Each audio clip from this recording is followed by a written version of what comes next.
The thoughts about this place started years ago when I was like young like you, back in the 1960s, when my dad had told me that if Hawaiian Homes would lease this property from Wailuku Sugar Company, who owned this property at the time, that each family would have a lot to make food for themselves, which is kind of interesting to me.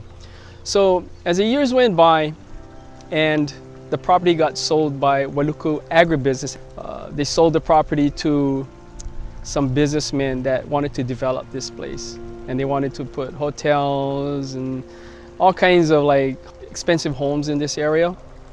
Then we as a community got together and stopped them in their tracks because we didn't think that was the most important thing for this area. One of the successes that we have is, we had to go to the county council to make sure that they would appropriate funds for getting this property. And there was a lot of people that came out and spoke in favor of the county buying the property.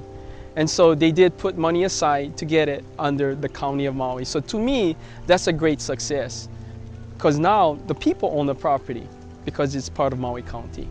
So when I started, January 2017, Kaʻehu was in bad shape. They were dealing with a lot of homeless sweeps. We had drug activity, criminal activity.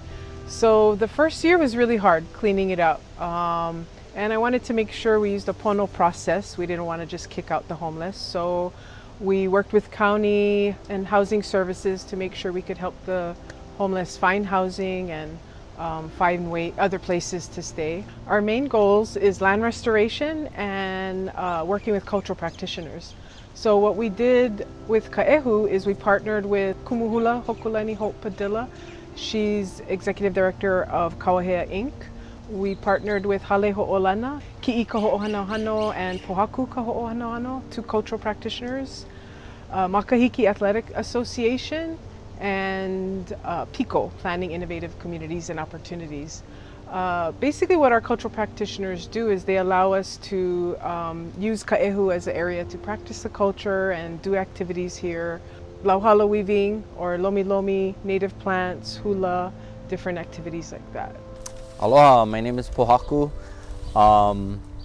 My role at Kaʻehu Bay is to do weaving. So I'm a lauhala weaver. I was trained by 7 different teachers. So basically I carry a lot of knowledge from them, and my goal is to have an area down at Kaʻehu to be a resource for the future weavers of Hawaii.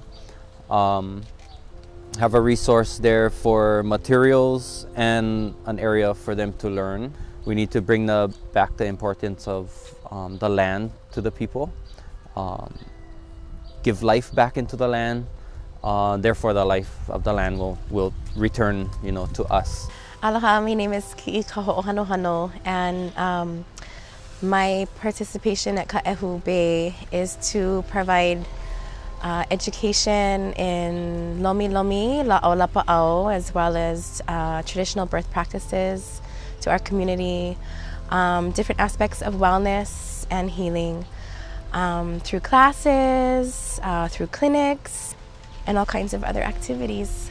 Hello, my name is Reynolds Fruen, and we're part of the Makahiki Athletic Association. And our role at Kaʻehu is to rejuvenate and perpetuate the Makahiki culture using traditional sports such as ulu maika, mopa he'e. And along with that, we're looking at training and building competitions throughout the island. The bigger vision is to actually create a statewide tournament. We also have our partnering with Kaʻehu. We hope to do cultural workshops there. We also do community events here on Maui, and we hope to just continue that moving forward. I got involved in this project with the head architect involved in this adventure is Torgen Johnson.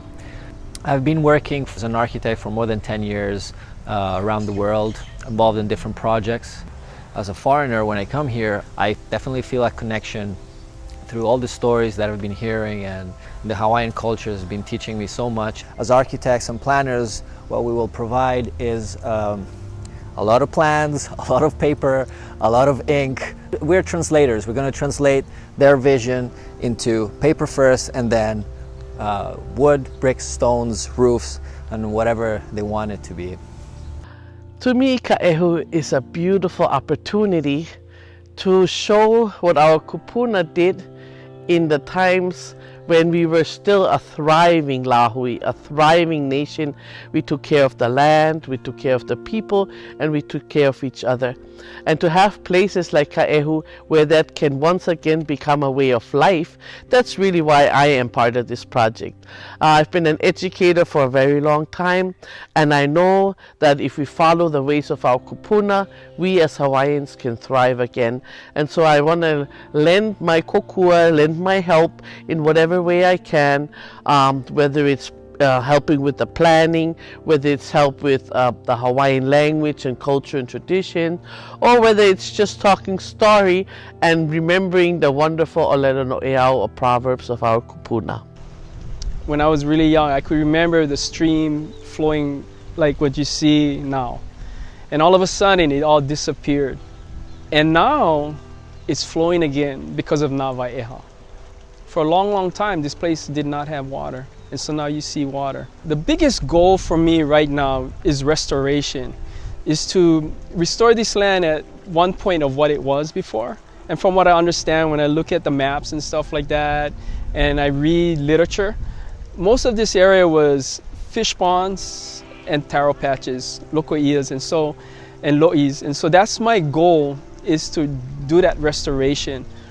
The vision that's been guiding me is for Native Hawaiians to have an area to practice their culture, and even cultural practitioners to teach the culture. So right now, even in immersion schools, you know, you're really in a classroom setting, and what Kaʻehu does is it allows the community to come in a setting that's with nature, which is really where we learn. So we are next to the taro patches and the streams and the rivers and the ocean, and it's a great area for us to engage with community and perpetuate the culture for Hawaiians and residents of Hawaii.